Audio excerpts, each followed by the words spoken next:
Welcome to the day 5 of the 8th week of the 52-week Bible hearing plan. Let's listen to Job chapter 15 to 16. Job chapter 15.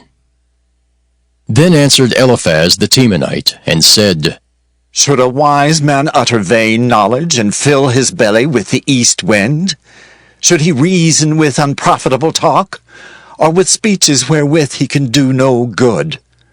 Yea, thou castest off fear, and restrainest prayer before God.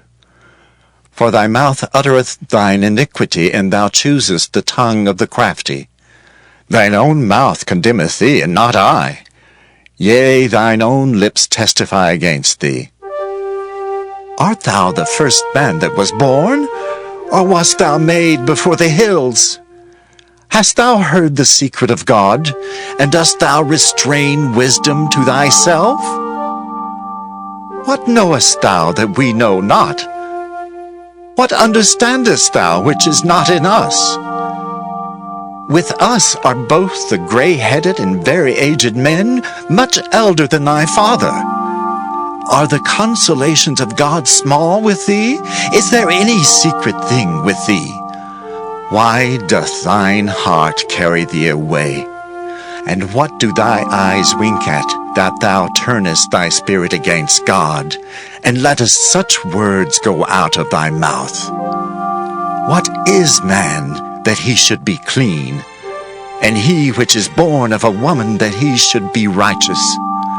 Behold, he putteth no trust in his saints, yea, the heavens are not clean in his sight. How much more abominable and filthy is man, which drinketh iniquity like water. I will show thee, hear me, and that which I have seen I will declare, which wise men have told from their fathers, and have not hid it, unto whom alone the earth was given, and no stranger passed among them. The wicked man travaileth with pain all his days, and the number of years is hidden to the oppressor. A dreadful sound is in his ears. In prosperity the destroyer shall come upon him. He believeth not that he shall return out of darkness, and he is waited for of the sword. He wandereth abroad for bread, saying, Where is it? He knoweth that the day of darkness is ready at his hand. Trouble and anguish shall make him afraid. They shall prevail against him, as a king ready to the battle. For he stretcheth out his hand against God, and strengtheneth himself against the Almighty. He runneth upon him, even on his neck, upon the thick bosses of his bucklers, because he covereth his face with his fatness, and maketh columns of fat on his flanks.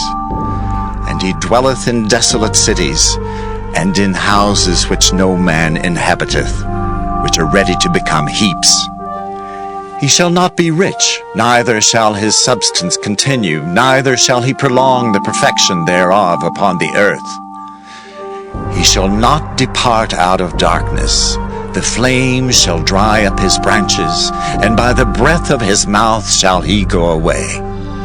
Let not him that is deceived trust in vanity, for vanity shall be his recompense.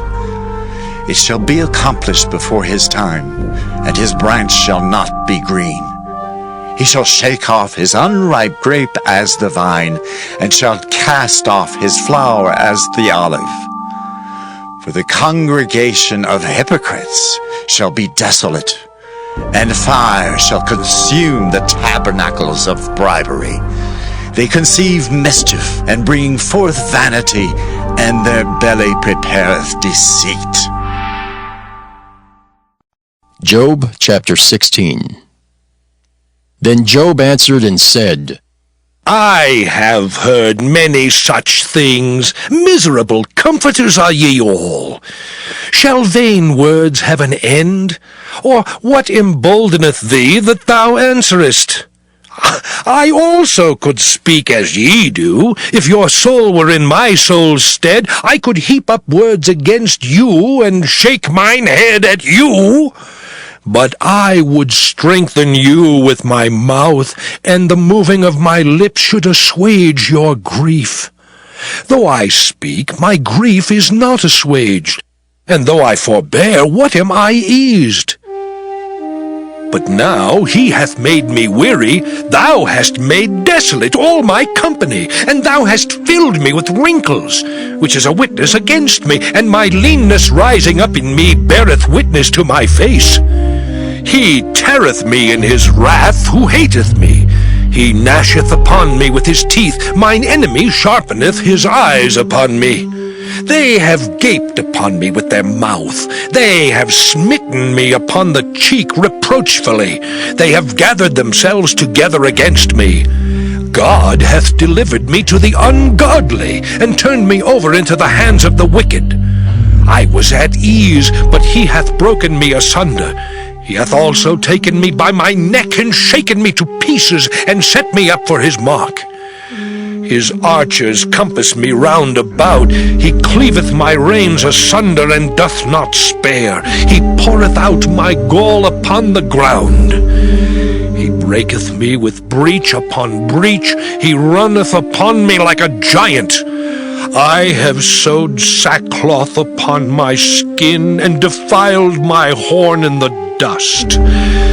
My face is foul with weeping, and on my eyelids is the shadow of death. Not for any injustice in mine hands, also my prayer is pure.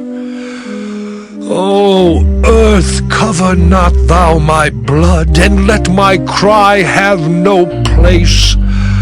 Also now, behold, my witness is in heaven, and my record is on high. My friends scorn me, but mine eye poureth out tears unto God.